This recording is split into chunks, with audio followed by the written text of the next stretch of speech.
Welcome to Apaga University. I'm Inga. And I'm Julie. We are two momtrepreneurs who have built an in-home care business from the ground up, guided every step of the way by God's care and fueled by agape love. 16 years later and over 100 podcast episodes already under our belts, we invite you to continue on this journey with us as we share stories that resonate, insights that inspire, and practical guidance that empowers you to face any obstacle along this path. Whether you're a professional caregiver, a family member, or are simply curious about what your steps will be when you need them, you have come to the right place. Oh, hey, and while you're here, make sure you hit that subscribe button. And after that, make sure you send this to a friend. Yes, do it. All right, we'll quit fooling around and get to it. Let's go. Class is in session. Hello, Sunshine, and hello, Julie. Hi, Inga. How are you? Freaking awesome. It's an awesome day, isn't it? It's no. Oh my gosh! I almost said it's Friday. It's not. I know. Now I'm depressed. And actually, when people actually hear this, it's going to be Monday. So sorry, folks. It's just the beginning. You just never know what day we are because technically neither do we. You know what? Do we? We. It's going to be one of those episodes, people. Sorry. And just to add insult to injury, I have a new look. Uh-huh. You know what I'm calling this style? What is that? The reality. I looked at myself in the mirror, and again, it's that balloon combing hair thing. Yeah. Not feeling so great. I barely stumbled my butt in here this morning, whined and cried the whole way. So anyway, here we are. This is reality. Yes. And I call this not whole backwards. Oh, yes, yes. I love that one. I'm familiar. I have that one. I used to tease my girls about that a lot. T. Like, what happened? You look like you went through a knot hole backwards. Which that's got to be a grandma saying, doesn't it? I think it is. We'll have to research the origins of such. Figure out. As much as I'd like for us to be able to take credit for that, I don't think we actually came up with it. Yeah. Well, anyway, so that's about it. We're looking rough, and we're just going to make it through. All right. We'll start with our verse then. This is Hebrews chapter 11, verse 7. Mm-hmm. It says, Noah was warned by God about things that he could not yet see, but he had faith and respect for God, so he built a large boat to save his family. With his faith, Noah showed that the world was wrong, and he became one of those who are made right with God through faith. Mm-hmm. Yes. Our topic today is actually helping someone that you love get prepared for a surgery. Mm-hmm. And so I kind of was like, what does the Bible say about being prepared? That actually talks about even like the having faith and the second coming and all of the things for things that we do not yet see, like a potential booger. But anyway, I digress. I thought that was a very appropriate verse for being prepared. Yep. Have faith, people. I think yet again you've nailed it. Yes, and the great thing about the Bible is there's so much to work with. Yep. I did. So you basically can't go wrong ever. Good stuff. That's awesome. All right. Well, what did you bring for a good news story? I don't think this is a good news story. It almost grossed me out. Oh, no. But I had to share because for the froggies in the story, it's very good news. Oh, good. Yeah. So basically in the UK, hundreds of heroic volunteers soak themselves to the skin on early spring nights in order to save toads, frogs, and newts from being squished under the tires of passing cars. Oh, boy. It's disgusting. You can just imagine it. Oh. Should I do? Oh, no. Yeah, disgusting. It's like there's these bugs, these bugs in Utah. Is it Utah or Nevada or something? Where it's Utah, yeah. I think. These beetle things that they get all over the highways. And do you know what I'm talking about? Oh, yeah. And they're so gross. And you're just driving through it and hearing it all. Yeah. No, and then, what was the other one? Oh, like on Christmas Island when all the baby crabs come prancing through. Oh, no. They literally made little bridges for them to go over, but bazillions get hit and scrunched all the time. So anyway, back to the froggies. So basically, these volunteers wear these high visibility jackets with a high beam flashlight, and as they're walking, they pick up frogs and help get them across the road. So because they were saying that last year they saved like 115,000 animals from the road. Oh my gosh. I don't know that they need that many frogs. Does somebody have a clicker there? They must count. They put them in a pail. Oh. But who's counting? Whose job is it to count them? Yeah, how many frogs you got, Inga? Anyway, it says the group has brought the numbers of amphibian deaths from road crossings down to 3% from 60%. Wow. When you think that in March, hundreds of mama toads and frogs crossed the street with bellies full of eggs, that equates to the survival of thousands of animals. And this one volunteer says, I find it very emotional, actually. And it becomes more emotional as you do it. You see a creature that's so vulnerable just sit there, and you can see it's pregnant and bulging with babies. Oh. You want to give them a fighting chance to make it to their breeding grounds. Frog Life is the charity that coordinates the mass data collections. Oh, there you go. That's the information we need that these efforts generate. They also help connect with desiring volunteer with toad patrols in their area. So is this like, this is during a particular time of year when they're having this? Spring. Yeah. Huh. So basically they just want to actually close the whole main road, but it's like this main artery, and they just simply cannot logically close the road for people. So they just hurry up and scoop up as many frogs and toads. So they get there during whatever. the night and get the eyeball on these little froggies. Get them moved across as best they can. Weird. Wow. Anyway, that's my happy news story. Isn't that great? Well, it is. It's great. It's good for the frogs and the toads. Froggies, the little mama frogs. Oh, awesome. Bizarre. Well, I have, I wouldn't say an article, but anyway, it's a post that actually our nurse Susan had on her Facebook page. And Susan is so good because she oftentimes will send us just really inspirational things or spiritual things. Mm-hmm. She's a lot of times, like right before I'm getting ready to go to bed, I'll get a text, or we'll get a text from her with these just uplifting things. Yeah. And so she had this shared on her Facebook, and I had seen it before. And I was like, I have to share it. It's so good. It was on the Grit and Grace page. And then once I read through it, I will say who wrote it and where they're from. Anyway, it says, I would have pulled Joseph out of that pit, out of that prison, out of that pain, and I would have cheated nations out of the one God would use to deliver them from famine. I would have pulled David out of Saul's spear-throwing presence, out of the caves he hid away in, out of a pain of rejection, and I would have cheated Israel out of a God-hearted king. I would have pulled Esther out of being snatched from her only family, out of being placed in a position she never asked for, out of the path of vicious, power-hungry foe, and I would have cheated a people out of the woman God would use to save their very lives. And I would have pulled Jesus off of the cross, off of the road that led to suffering and pain, off of the path that would mean nakedness and beatings, nails and thorns. And I would have cheated the entire world out of a savior, out of salvation, out of an eternity filled with no more pain and no more suffering. And oh, friend, I want to pull you out. I want to change your path. I want to stop your pain. But right now, I know I would be wrong. I would be out of line. I would be cheating you and cheating the world out of so much good, because God knows. He knows the good his pain will produce. He knows the beauty his hardship will grow. He's watching over you and keeping you even in the midst of this. And he's promising you that you can trust him, even when it all feels like more than you can bear. So instead of trying to pull you out, I'm lifting you up. I'm kneeling before the Father, and I'm asking him to give you strength, to give you hope. I'm asking him to protect you and to move in you when the time is right. I'm asking him to help you stay prayerful and discerning. I'm asking him how I can best love you and be a help to you. And I'm believing he's going to use your life in powerful and beautiful ways that will leave your heart grateful and humbly thankful for this road you've been on.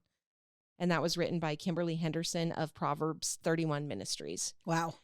It's just, it hit me so hard because I think about my kids in particular. Yeah. And you never want your kids to go through anything. You never want them to suffer. You never want them to struggle or be in pain. Mm-hmm. And like, I don't know, well, I think I do know, as mamas, when our kids hurt, like we just want to assume all of it. Right. But there are so many things that they quite literally, they have to go through to help mold them and build them into where they're headed. Yep.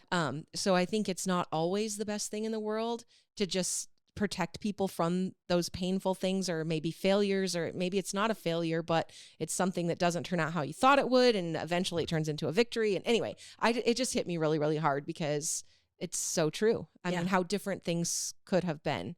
And that's me. Like, I never want to, I don't want to see the frogs and the toads struggling. I want to go and get them across the road. They're evidently supposed to go through this because.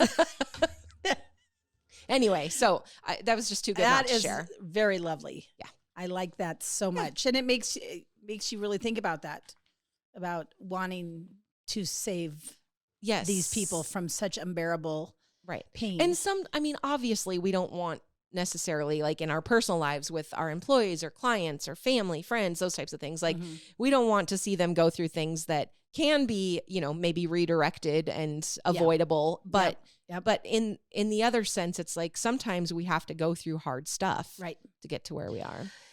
Man, that's huge. That was a good lesson for today. Yeah, I think so. Thank you for sharing that. You're very welcome. Yes. So surgery. What about it? Well, first off, let's say that our caregiver down in the Polson area had actually submitted this whole topic. She even did some of the research for us. I cannot wait to get to what she prepared. Yes, it's so amazing. Cute. So Faith is amazing. She has a client down in that area that they are so lucky to have her. And it's just so wonderful that she was like, this is a topic that's really important. And because she had been through a couple of family surgeries recently and also one for herself, where she was like, I don't think people really know. And so why not help them get prepared? Yes. So amazing. So shout out to Faith. She did a lot of homework for us and we appreciate it so much. Thank you. So we're going to talk about preparing for surgery, not just your body, but then also tips when you go home. So kind of the whole spectrum. Kind of before, during, after. Exactly. And all the things that you have to think about. But I'm sure we'll forget about something. Oh, man. Anyway, okay, so basically the first article comes from the Mayo Clinic, and it's just quite literally called Preparing for Surgery.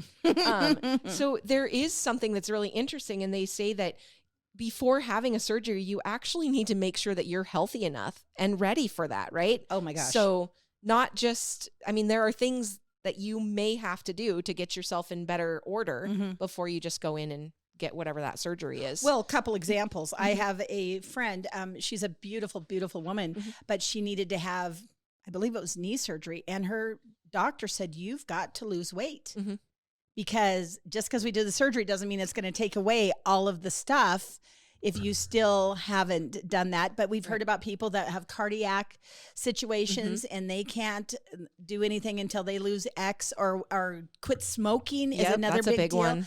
And then we have a family friend that's going through some end of life stuff right now. And it's very sad because we've known him for 100 years. And anyway, he had fallen and broke his hip. And basically they said he could not live through the surgery. Right. So at that point, the family chose to take him home on hospice. And with that being said, that's a situation as well where we've seen before where they're like, due to her age and physical condition already, it's not going to help anything. She won't heal correctly or whatever. Right. Yeah. So that's true. They do put a lot. It brings up some tough stuff. Yep.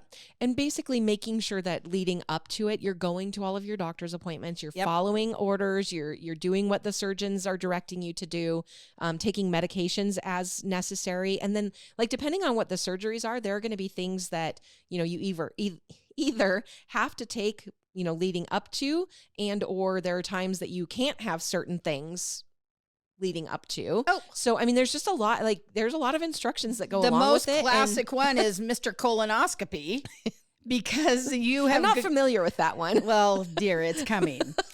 You have to take this bottle of Miralax. It's that big.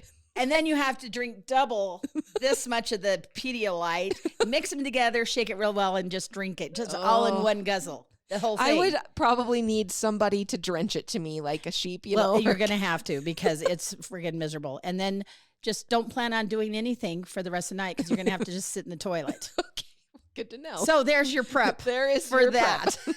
They do recommend getting plenty of rest, and then also making sure that you have support after, getting to and then after the surgery. Well, and again, with Mr. Colonoscopy.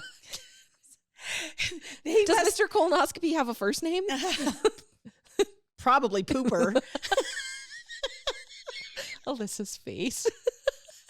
So anyway, Mr. Colonoscopy, he they make sure you have a driver with you that has to stay the whole time, because evidently people have fibbed and said they had a driver. Oh, no. And then you cannot go until they assign that they're taking you and driving you. Yeah. Because they freaking knock you out, which is a blessing. Yeah, I was going to say, the only blessing about the colonoscopy is you totally get to be asleep for all of it. You don't even remember about it. 5-4. You're like snoring away. Wow. Yeah. That's. So anyway, and dear Virgil was my driver that day. Oh, Virgil is a good boy. Good dude. He is the goodest boy. He is. Yes. He is. So basically talk to me about physical exams. Does everybody have to have a physical exam? Usually they do a pre-op, and depending on if it's going to be a minor surgery where they're just going to take, a skin tag or a skin biopsy, or same day surgery where they go in and they do stuff, but they let you go home. And so many surgeries nowadays are in and out, man. In and out, even some heart stuff. It's shocking how fast they kick your butt out. Kevin had a knee surgery, and it was the funniest thing. I just laugh about it every time I think about it. He goes in for this knee surgery, and then he's in the recovery room, and he's out of it. And he did not handle the anesthesia well, so he's like throwing up and just so nauseous. And they're basically telling him, they're there, take as much time as you need, as they're quite literally putting his shoes on and like trying to force him out the door. But no, just you take as much time as you need. Yeah. But if you could go now, that would be really good. Come on. Gotta turn and burn on this room. Oh my word. Yeah. And then there's the big dogs. Yes. Where you've got to stay for X. Sure. I remember one time when Dad had a robotic thing done on a stent. Excuse me. And he, the next day he was going to go home, and I'm like, are you sure? He just had a really big thing done. But the second they did that and they unclogged whatever it was that was clogged, man, he was like, a whole new guy. I got a whole new lease on life. Yeah. That's awesome. And felt so good. So then of course, Mother has to keep him down. Oh, sure. Because don't overdo it, Daniel. Yeah. But anyway, but yes, they usually call you and say, what medications you on? What are your allergies? Who's your doctor? Who's going to be your ride home? Nothing by mouth at midnight, or whatever the scenario is. And actually a new thing that they've done, even at any doctors, is they're trying to get on top of mental health. So there's always questions now about where are you in your head? Are you a little loony? Always been, so it's nothing new.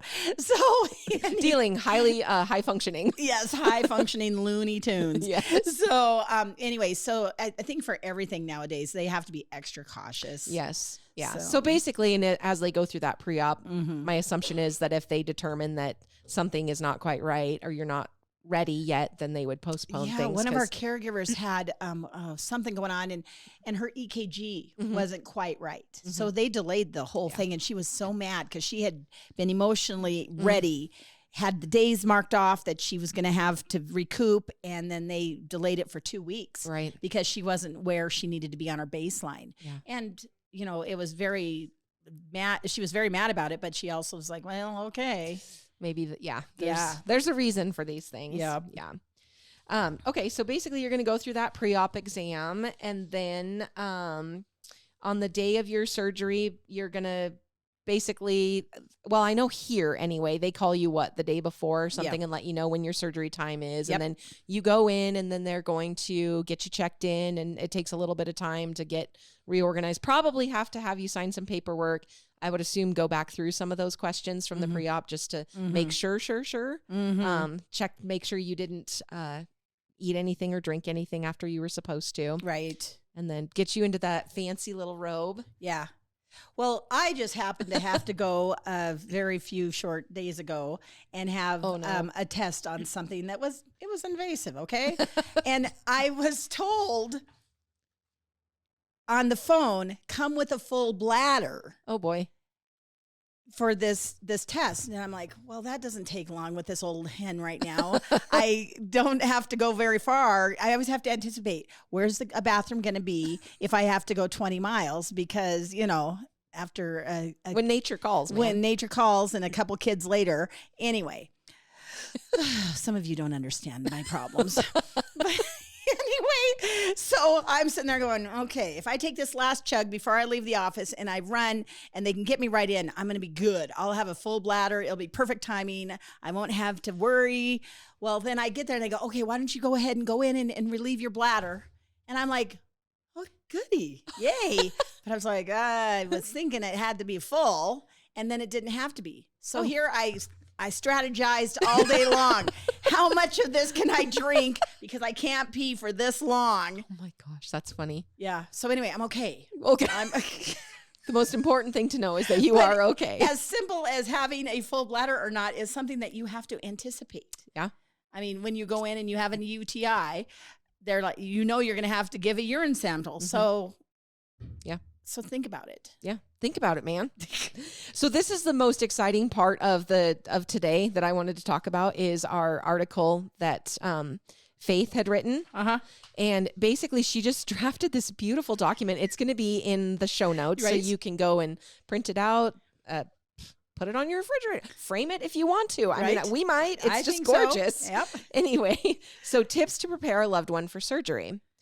Prepare the comfort that promotes healing. So the more you can prepare supplies in ideal recovery conditions after a loved one's surgery, you can be ready in advance before they arrive home. It can be a stressful experience for both the family and patient trying to set up support after a person is discharged while they are in pain and in need. Mm-hmm. The more you can do beforehand will take a load off of your mind and improve the comfort of your loved one from day one. So why don't you tell us the tips that she said? The tips and tricks.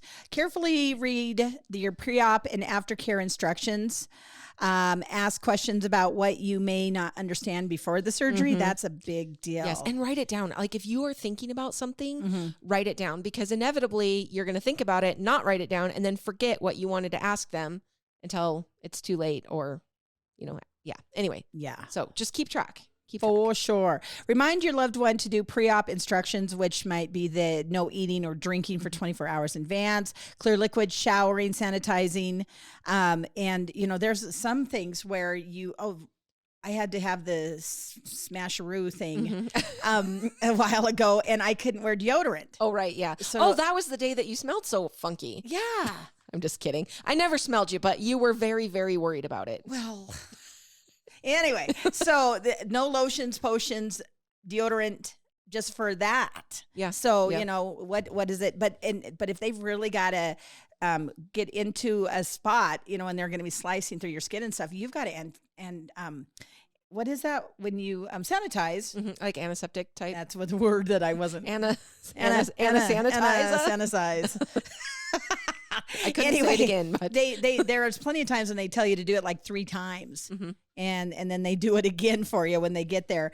And be careful about what medications you're taking that might interfere with anesthesia. Mm-hmm. And plan for someone to give the patient a ride and then back home.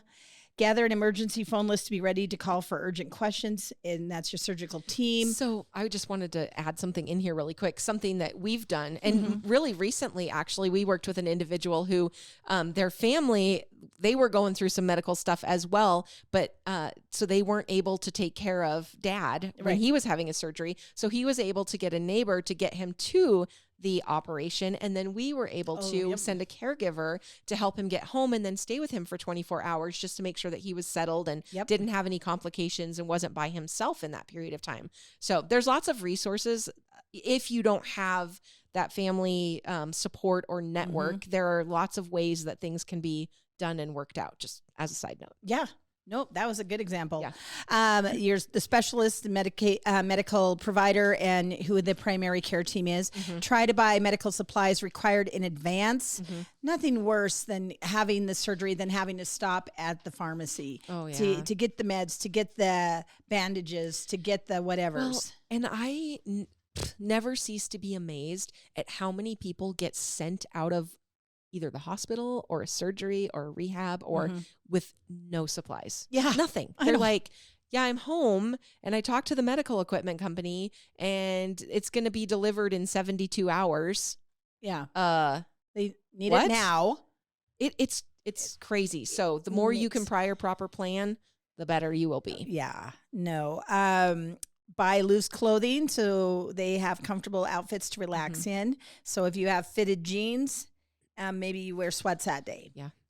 Stock the pantry and freezer with ready-to-eat meals. Offer friends the opportunity to do a meal train. Do not be shy. Remember that, and we talked about this before, people want to help. Yeah. So basically, if someone asks you if they can help and you're comfortable taking a meal from them, take them up on it. Yeah. Like it makes us feel good, right? When you're like, oh, I got to provide dinner for them. Yeah.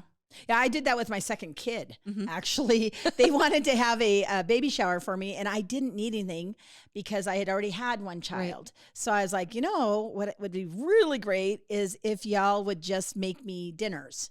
That's so smart. So what they did is they would make frozen dishes, but then also give me the recipe. Oh, fun. And then some people just brought drinks or buns or salad, and then there was a lasagna in there. And, that's a great idea. It took over a week of me not having to cook because I had so much wonderful stuff and then leftovers and all of the yummies. But that was huge. But I had to be the one to say, I don't need any more baby stuff. Right. I have all of that. What would help me the most would be this. Yeah. And people were so excited about it. Oh, I bet. That would be like right up my alley. Yeah. Food? Absolutely. Food. What do you want? No broccoli. How much of it? No broccoli. Okay. Post-surgery, if your loved one will temporarily need in-home caregiving, nursing visits, or specialty services, set that up far in advance. We've had a lot of people that get home and then they're in a crisis. Oh, yeah. And then that's when they call us. And so we then have to get off our butts. We meaning Julie, because Julie is the scheduling guru. That. So don't do that. It's a bad thing. Be prepared. You can discuss post-op at home support services in advance. I think I just figured something out. What's that? I think you keep the schedule in your hair. Is that where it is? I think that's where it is. Oh, that would make sense. Yeah, it just hit me. Or I'm pulling out my hair when I'm working on the schedule. Something. Okay, sorry.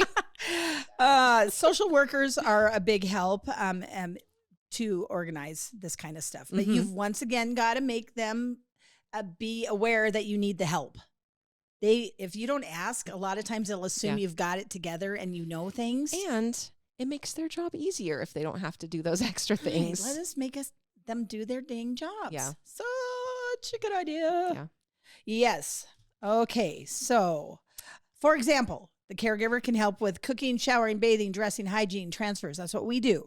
The nurse may have to review the med list, ask any simple medical questions, because, if you've got an incision and they're like, well, watch for any kind of drainage or, the stitches and all that. But you're just like, does that look good? Does that look normal? Who doesn't have that question? Does it feel hot? Right. What's going on? So having another set of eyes, like trained eyes to look at it and just give comfort. Yeah. Occupational therapist, we've got a young man right now that we've talked about that he's got OT and PT right now to help him rehab from the accident he was in. And in some cases, like the OT helps him get in and out of the shower so he can learn how to do it safely because he's not using his limbs as freely and easily as he was. So that's an example. And then the both of them, OT, PT. So there's that. So team I love cohesion. That. Yeah. Keep talking and talk some more. So true. So smart, Faith. Oh my gosh. So smart. So basically, if you have an existing team already that supports your loved one at home, whether that's made up of neighbors, family members, in-home caregivers, make sure that you have a way to communicate and keep everyone on the same page. We effectively, with my dad, learned about the group text message, right? So you can put everybody in it and then just give one update and then it goes out. And then you're not having to do it individually. Because when you're in a situation like that, who did I tell? Who's going to get upset because I didn't? When we had a family member that was a long, long ways away having a very significant surgery, we had a little bit of discord going on in our family because there wasn't really good communication. And we were trying to be cool because we knew everybody that was there was stressed to the max. Oh, sure. But meanwhile, we were sick to our stomachs, not knowing the whole story. Yeah. And what it took was finding somebody that could help coordinate that and make it a little bit smoother. It can happen that fast and fall apart that fast. Oh, yeah. That you don't even realize it till you're in the middle going, geez, who heard the last thing? Are we out of surgery yet? Where are we at?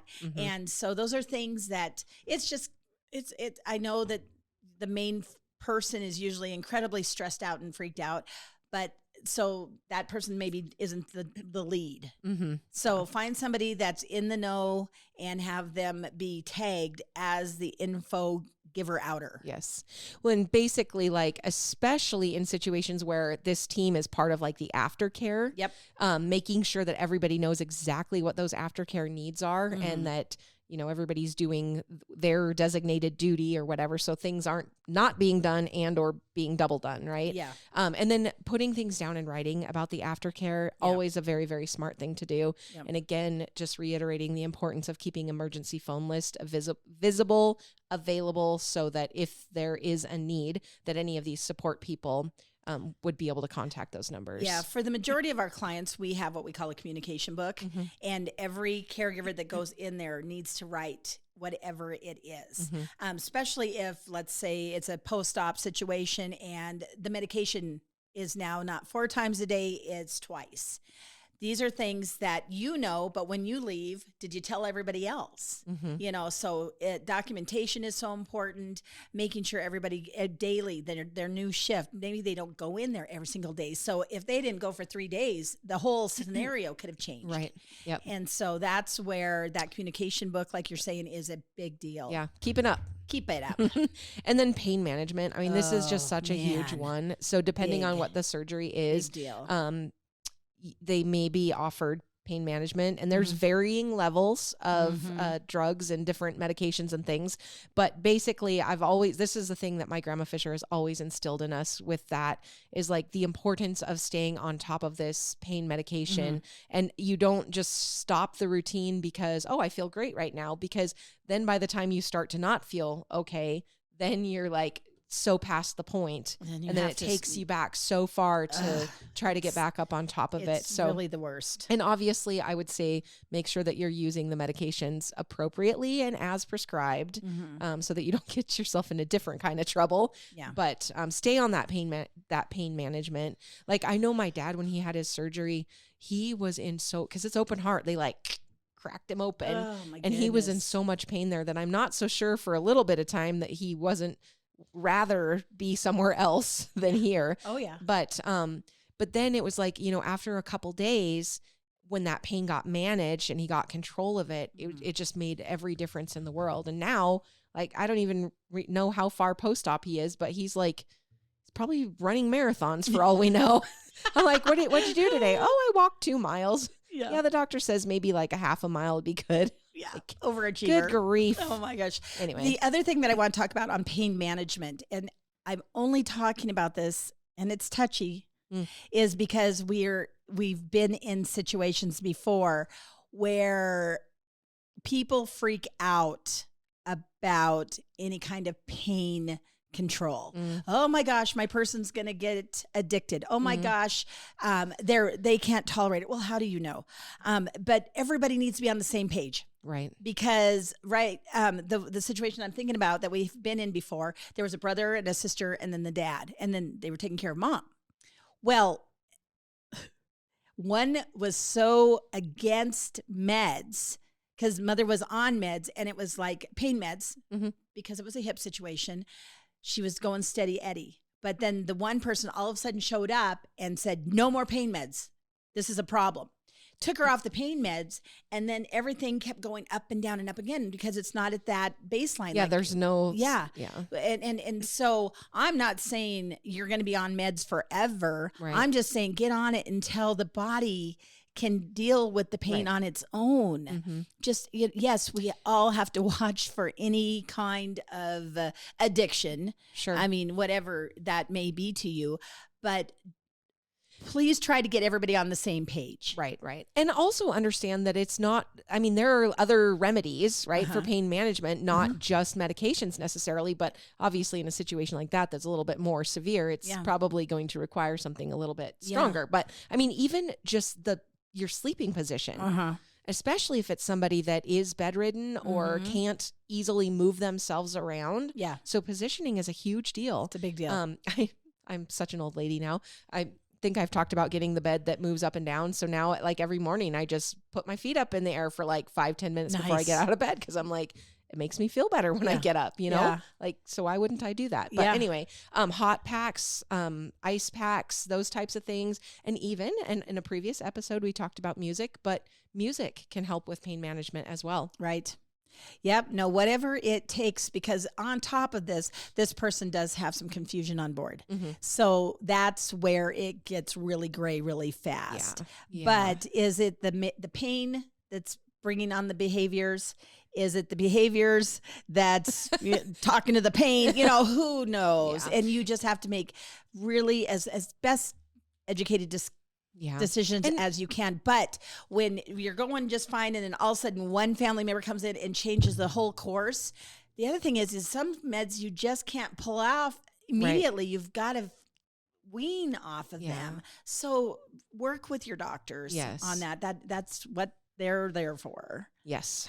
And absolutely. Yeah. Okay. And then networking. Yeah. So often, basically the effects of surgery can be very specific to an individual and its impact and course of recovery. So some commonalities that occur across most people who experience the same surgery. So if possible, you can try to get with a mentor, get with a friend, talk to somebody that's already been through this type of a situation, has some type of experience with it, and ask them for their tips on even like emotional support type tips on it. And we were having that discussion with Jenna just the other day about a surgery that she'd experienced and how she was talking about even the Facebook groups that you can go on to. Specific. The one that she was on was for the specific type of surgery and over 50. Yeah. I mean, that stuff is out there. So try networking with people that have been there, done that, Yeah. And like Faith, she says, as someone undergoes cochlear implant surgery and returns home, they're having trouble sleeping and lying down in bed because of the pain occurring around the skull. They contacted a friend who's also been through the same surgery and recommended that they sleep upright in a recliner to take the weight off of their head. So this practical idea worked and the person was able to get a good night's rest. So it's just simple little things like that. Just like, oh, well, have you tried this? This worked for me. Yeah. Yeah. That's awesome. Yeah. Faith is so good. She's so good. I'm so proud of her for writing that up for us. Yes. I'm just so thankful and grateful. It was actually very thorough. Yeah, very much. Yeah. So I think that she really touched base on everything else that we were going to do. One thing that didn't get touched also, though, is what else is going on around the house. For like your pets. For instance, my dear husband had a big eye thing we've been dealing with for a year now. And with this eye transplant thing that he had, he was not able to bend or lift more than 5 to 10 pounds for a very long amount of time. Well, we were in the middle of calving, and you can't stop calving. And this kind of had been an emergent situation. So we were not able to plan. Right. So it all landed on me, which... Good thing I am a tough you gal. You are a tough cookie. But that's an excellent example. But sometimes, people, let's say you're working on a knee surgery. Maybe the dogs shouldn't be there for the first week because every time they see you, they jump on you, or you can't walk across the room because you might trip on them. These are things to try to anticipate. Just depending on if it's an emergent situation or not. We got through calving. We did fine. I'm still here. So is he. God willing. Yeah.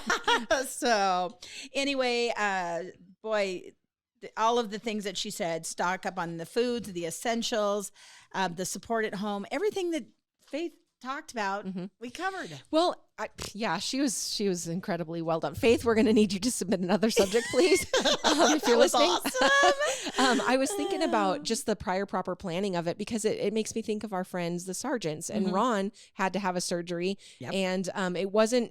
Yes, it was urgent to a degree, but also it was like, okay, I can have it now and miss this sheep showing event, or I can go to this sheep showing event and then miss the next sheep showing event. And so he had the opportunity to be able to do that. But so there's some of them, there's going to be a little bit of flexibility in, and then some of them are going to be so quick and hit you so fast that it's just an urgent. But anyway, just plan ahead as best you can and, rally the troops. And if you don't have the troops there, then call an agency like we are and we can help you. Even if we don't end up helping with care itself, we can just be a sounding board for you about, what things to do to be prepared. Yes, indeedies. Yeah. That is so good. So thank you, Faith. See? Yes, thank you, Faith. That's all you have to do is submit something like that. And you don't have to be as complete and thorough as Faith, but giving us a topic of something you'd like to hear about is wonderful. We'll even take bad jokes. Bad jokes. The badder, the better. With this crowd. Okay, so the grandpa saying is actually a Jeff Foxworthy quote. Mm-hmm. He said, I notice my wife, when she's on the phone with her friends, man, they will share every intimate detail of their lives with each other. See, men, once we become friends with another man, we may never say another word to them unless there's valuable information that needs to be exchanged. Things like, hey, Jim, your shirt's on fire. He's the funniest guy. He really is funny. He just seems like he'd be just a fun guy to hang around. Oh my gosh, you know? just popping off all the time. Shirt's on fire. Sounds about right, though. I'll tell you if yours is on fire. Thank you. I do appreciate that. Anything for you. And I won't let you go with a booger. Oh. No, you would. You would say, oh, by the way, that whole podcast. There's just a little booger. No. Little booger. I wouldn't. No. All right. Peace out, Girl Scouts. Have a good day. The caregiven name is a registered trademark of the Veritrust Health Incorporated Company. IPAGA is not connected to, affiliated with, or endorsed by Veritrust or any of its affiliates.